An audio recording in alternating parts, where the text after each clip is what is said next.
In recent months, the political landscape in the United States has experienced significant shifts, particularly regarding immigration and labor rights.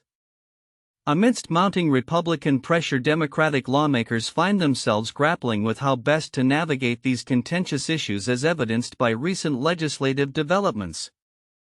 A notable example is the passage of the Laken Riley Act, which mandates the detention of undocumented immigrants accused of theft.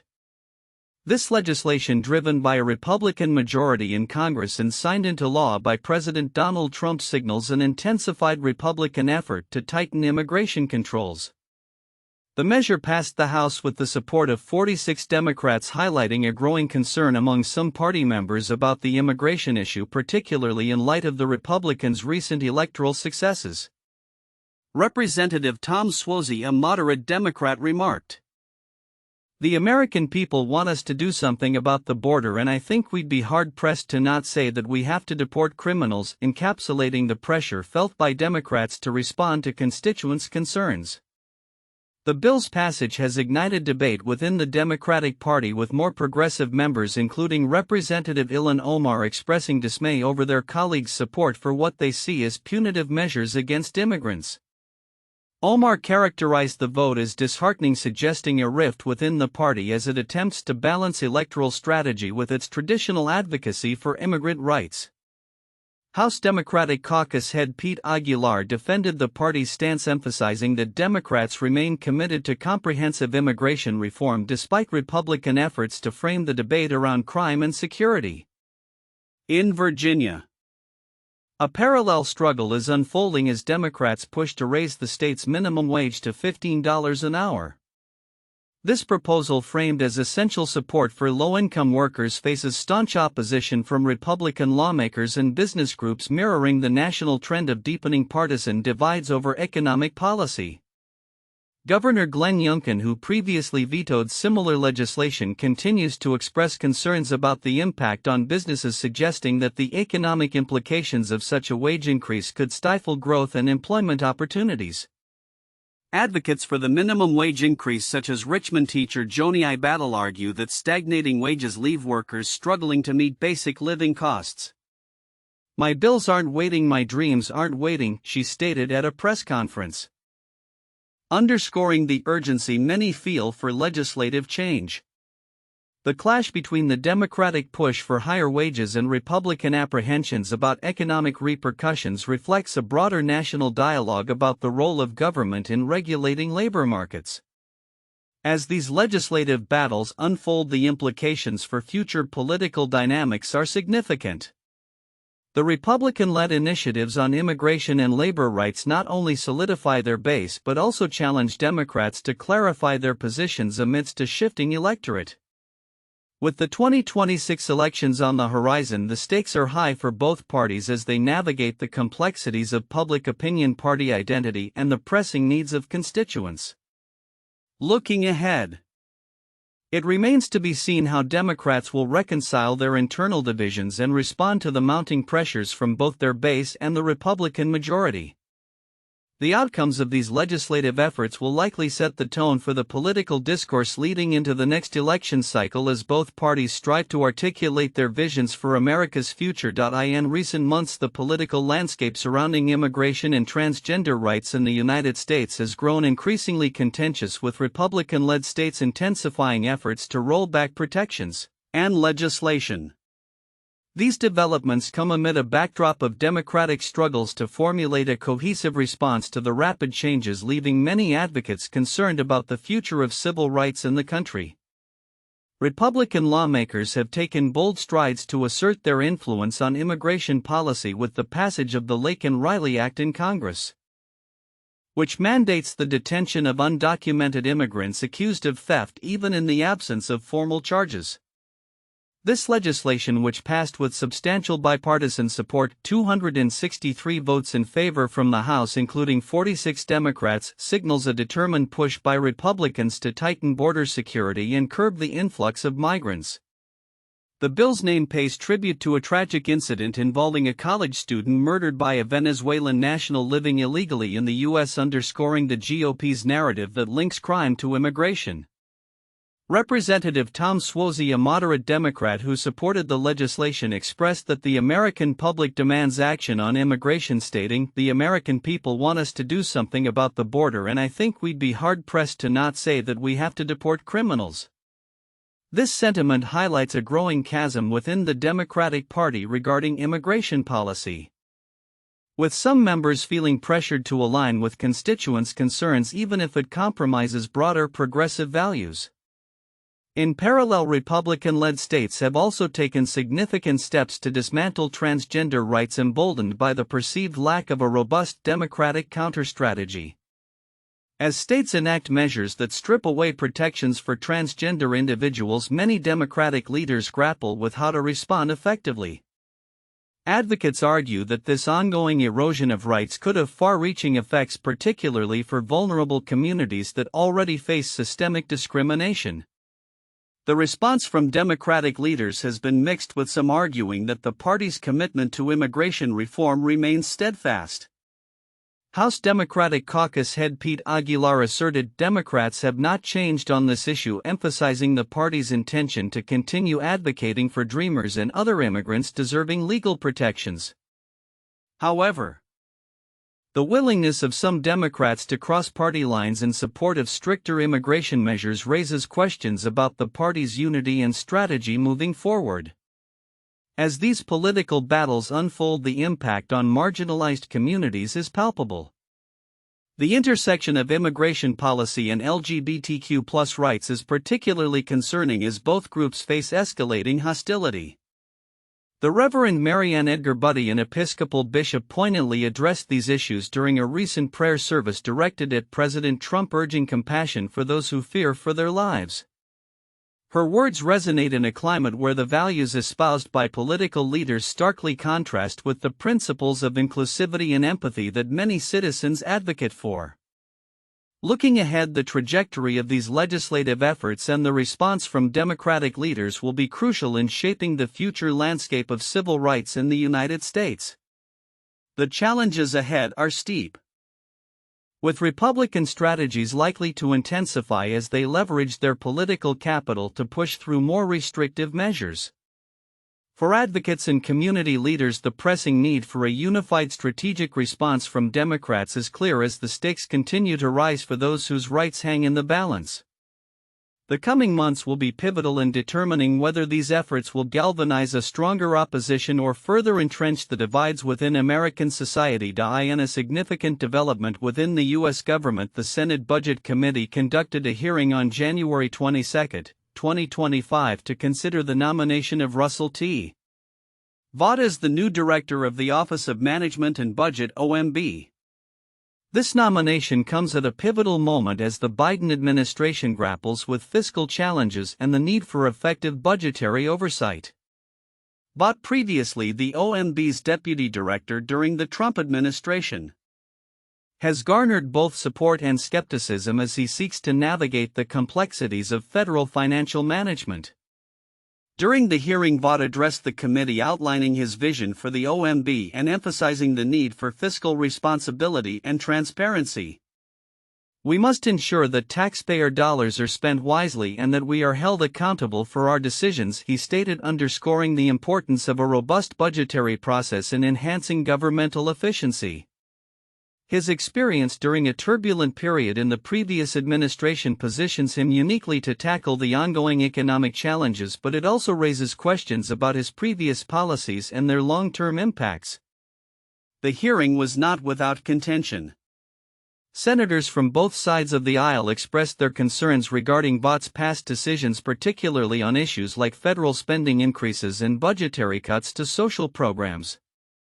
Senator Lindsey Graham RSC voiced support for Vought, asserting that his experience is crucial for navigating the current fiscal landscape, while Senator Jeff Merkley, Democrat Oregon, countered, "We need someone who will prioritize the needs of the American people over partisan agendas." As Vaught's nomination moves forward, it is essential to examine the implications of his potential leadership at the OMB. The role is critical not just in terms of budget formulation but also in influencing broader economic policy, making it a focal point in the ongoing debates about governmental priorities. The outcome of this nomination could set a precedent for future budgetary strategies, especially as the nation faces mounting pressures from inflation and federal debt. In a parallel development, scrutiny has also intensified surrounding the nomination of Pete Hegseth for Secretary of Defense. Allegations of misconduct, including accusations of alcohol abuse and a troubling history of behavior towards family members, have surfaced, prompting concerns among senators regarding his suitability for such a pivotal role in the U.S. military. Senator Angus King, Independent, Maine, highlighted the inadequacy of the information presented during Hegseth's confirmation process, stating, "When you're making a decision about a nominee, you want to have as complete a picture as possible." The revelation of new allegations against Hegseth has ignited a firestorm of debate, with calls for a thorough investigation into his background. This scrutiny reflects a broader concern regarding the vetting process for high-level nominations and the necessity for transparency in government appointments. As highlighted by Senator Jack Reed, Democrat, Rhode Island, the allegations point to a pattern of behavior that raises serious questions about Hegseth's fitness to lead the Pentagon. In conclusion, the developments surrounding both Russell T. Evatt's nomination to the OMB and Pete Hegseth's candidacy for Secretary of Defense underscore a critical moment in American governance. With fiscal responsibility and military integrity at stake, the Senate's decisions in the coming days could shape the direction of U.S. policy and leadership in significant ways. As these nominations progress, the implications for both the budgetary landscape and the military's command structure will be closely monitored, setting the stage for future political dynamics within the Biden administration. In a political landscape defined by frequent turnover and intense scrutiny, the question of whether a sitting member of Congress can be removed from office is both timely and critical, particularly in states like Louisiana, with a rich political history and a unique electoral setup. Understanding the mechanisms for congressional removal is vital for constituents and political observers alike. Louisiana is currently represented by 2 U.S. senators and 6 representatives, a mix that reflects both the Republican majority and the Democratic presence in the state. Senators John Kennedy and Bill Cassidy, both Republicans, have served since 2017 and 2015 respectively. The state's congressional delegation also includes 4 Republican representatives and 2 Democrats, illustrating a diverse political spectrum within its congressional representation. The possible removal of a member of Congress can occur through 3 primary avenues: elections, expulsion, and resignation. Elections are perhaps the most straightforward method. Members of Congress face their constituents every 2 years for representatives and every 6 years for senators, with no term limits in place. For instance, the next election for Louisiana's Senate seats will take place on November 3, 2026, while the House elections were just held in 2024. Expulsion is another, more severe route for removal. According to Article 1, Section 5 of the U.S. Constitution, each chamber of Congress has the authority to expel a member with a 2/3 majority vote. Historically, this is a rare occurrence. Only 15 senators have been expelled since 1789, with the vast majority during the Civil War for supporting the Confederacy. This underscores the seriousness and gravity of the expulsion process, making it a tool that is rarely utilized. Resignation is the third option, allowing a member to voluntarily leave their position. This can occur for various reasons, including personal, political, or ethical considerations. The recent case of Representative Jerry Carl from Alabama, who addressed the House for the final time after losing his primary election, highlights the personal nature of such decisions. Carl expressed gratitude for his time in office and reflected on his legislative achievements, emphasizing the emotional connections representatives often have with their constituents and the responsibilities they hold. As political dynamics continue to evolve, the processes for congressional removal will remain a significant aspect of governance. In Louisiana, as with other states, the interplay of electoral cycles, constitutional provisions for expulsion, and the human element of resignation will shape the future of its congressional representation. constituents will undoubtedly be watching closely as upcoming elections approach and as the political landscape shifts, with implications that could reverberate through the halls of Congress and beyond. The focus now turns to how these mechanisms will be tested and potentially reshape the state's political fabric in the years to come. As the political landscape in the United States continues to evolve, pivotal decisions from the Supreme Court are drawing attention to fundamental issues like citizenship rights, national security, and the integrity of the judiciary. Two significant cases have recently emerged reflecting a complex interplay of constitutional interpretation and the ramifications of technology on governance. One of the most pressing matters is the Supreme Court's consideration of the 14th Amendment, particularly in the context of birthright citizenship. This topic has resurfaced as various factions within the political sphere advocate for a re-evaluation of what it means to be a citizen in the United States. Legal experts suggest that a modern Supreme Court might approach this amendment with fresh perspectives, particularly regarding its implications for immigrants and their children born on U.S. soil. Observers note that any shift in the court's interpretation could have far-reaching effects on millions of families and the foundational principles of American citizenship. The discourse surrounding this issue has been amplified by ongoing debates about immigration policy, national identity, and the rights of individuals in a rapidly changing social landscape. In a related development, the Supreme Court recently upheld a law that effectively bans TikTok, the popular social media platform owned by the Chinese company ByteDance. This decision has reignited discussions concerning national security and digital privacy as lawmakers express concerns over the potential for foreign adversaries to exploit user data. The court's ruling, which came into effect on January 19, 2025, aligns with the previous claims from the Biden administration that TikTok's ownership poses an unacceptable threat. The Supreme Court's majority opinion emphasized that TikTok, being under the control of a designated foreign adversary, could potentially leverage its platform to gather extensive personal information from its approximately 170 million U.S. users. The legal battle surrounding TikTok has highlighted the ongoing tension between free speech and national security, with ByteDance arguing that the ban infringes upon First Amendment rights. The court's reliance on past rulings such as the Turner Broadcasting System v. FCC suggests that the government is afforded significant leeway in making predictions regarding potential threats to public safety and security, even in the absence of complete empirical evidence. This nuanced legal landscape raises questions about the balance between safeguarding national interests and protecting individual liberties. As the TikTok ban takes effect, there are indications that former President Donald Trump may seek to negotiate a resolution that allows the platform to operate under U.S. ownership. Such developments could shift the narrative surrounding the ban and open new avenues for discussions about tech regulation and foreign ownership of digital platforms in the U.S. Meanwhile, a bipartisan initiative is gaining momentum to amend the U.S. Constitution to maintain the number of Supreme Court justices at 9. Advocates of the Keep 9 Amendment argue that altering the size of the court for political gain, commonly referred to as court packing, would undermine the judiciary's independence and threaten the balance of power. Historical precedents such as Franklin D. Roosevelt's failed court-packing attempt in 1937 serve as cautionary tales against politicizing the court. As these cases unfold, the implications for American society are profound.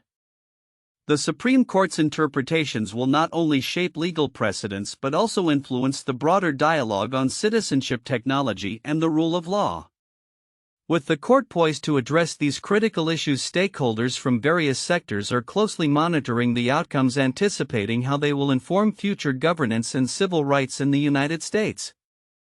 As we move forward, the intersection of technology, law, and constitutional rights remains a pivotal frontier that will require careful navigation to uphold the principles of democracy and justice.